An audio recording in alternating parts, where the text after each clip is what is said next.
O ano de 2019 é o ano internacional da tabela periódica dos elementos químicos. A tabela periódica é uma forma de organizar os elementos químicos através das suas semelhanças e diferenças. Essa organização foi proposta por um cientista russo conhecido como Mendeleev.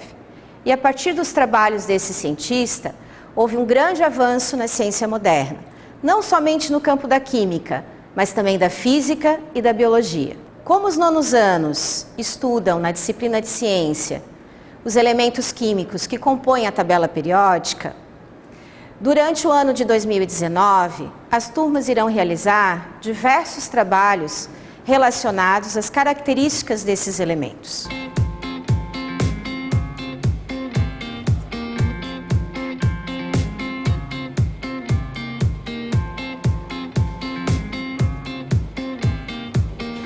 Uma simples chama ou faísca pode iniciar a queima de uma palha de aço. A fonte de calor faz com que as finas fibras de ferro reajam rapidamente em contato com o oxigênio do ar, resultando em óxido de ferro e calor.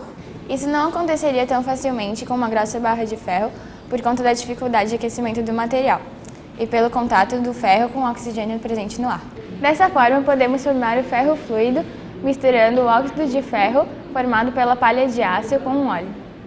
Ele é utilizado para selar hermeticamente buracos em máquinas e também para resfriar caixas de som, entre muitas outras aplicações. Porém, o interesse doméstico no ferro fluido é que quando ele entra em contato com o ímã, ele causa efeitos visuais incríveis.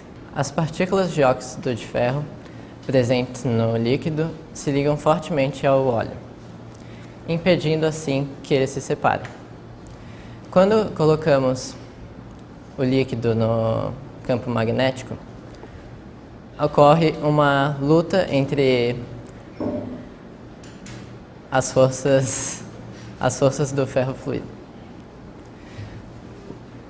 Assim, tendo o ferro querendo se aproximar ao ímã e o óleo parado.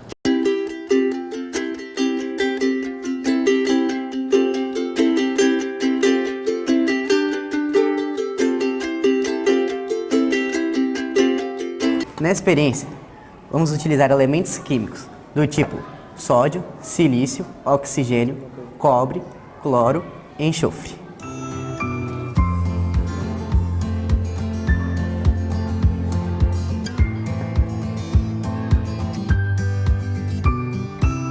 No experimento, os elementos reagiram entre si, formando um precipitado gelatinoso.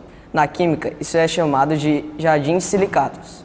Os silicatos também podem ser formados por outros elementos químicos, como o lítio, o potássio, o rubídio, o césio e o frâncio.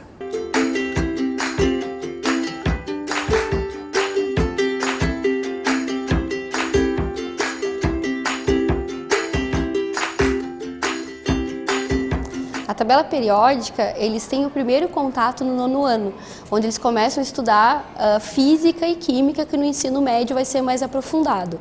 Então, no laboratório, a gente organiza práticas que eles consigam evidenciar realmente as características físicas e químicas desse elemento químico, uma vez que a tabela periódica é agrupada e distribuída por essas características. Nessa experiência, a gente vai trabalhar com dois elementos químicos muito importantes, o carbono e o hidrogênio, ambos presentes na naftalina.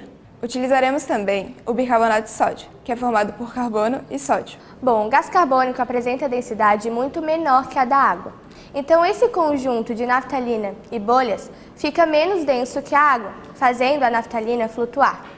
Porém, quando as bolhas chegam à superfície, elas se desprendem da naftalina, o que faz com que ela fique com a densidade maior que a da água, assim afundando novamente.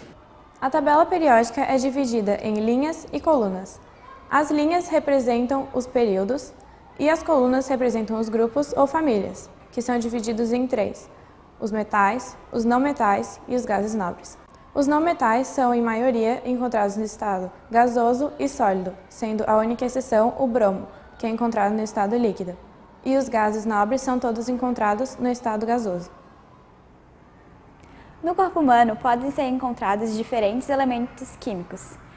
alguns em grandes quantidades, como o carbono e o oxigênio, e outros em menores, como o cálcio e o nitrogênio. Esses elementos químicos podem ser encontrados e utilizados em diversos lugares, como por exemplo o carbono, que ele pode ser encontrado no diamante e pode ser utilizado na fabricação de grafite. Já o cálcio, ele pode ser encontrado em nossos ossos e dentes e pode ser utilizado na fabricação de adubo químico. Há alguns metais, por exemplo, que podem ser utilizados na fabricação de ferramentas e automóveis, e outros na fabricação de joias. Nós, professoras de ciências dos nonos anos, desenvolvemos, junto com os alunos, um trabalho de montagem da tabela periódica. Cada aluno fez pesquisas sobre alguns elementos químicos. Nessas pesquisas, eles procuraram informações como o histórico dos elementos, como esse elemento foi descoberto, por quem foi descoberto, quais as consequências na época, quais as utilidades atualmente, as aplicações destes elementos. E depois nós fizemos uma montagem de encartes, onde eles colocaram o símbolo de cada elemento, o seu nome, seu número atômico, o estado físico no qual ele é encontrado naturalmente e também registraram as informações anteriormente pesquisadas. Para concluir a tabela, cada aluno fez um desenho ou escolheu uma imagem para representar este elemento, seja em algum material no qual ele é encontrado ou a aplicação realmente, para que ele pode ser utilizado. O objetivo principal deste trabalho é que os alunos aprendam a ler a tabela periódica, interpretá-la, para assim melhor compreendê-la.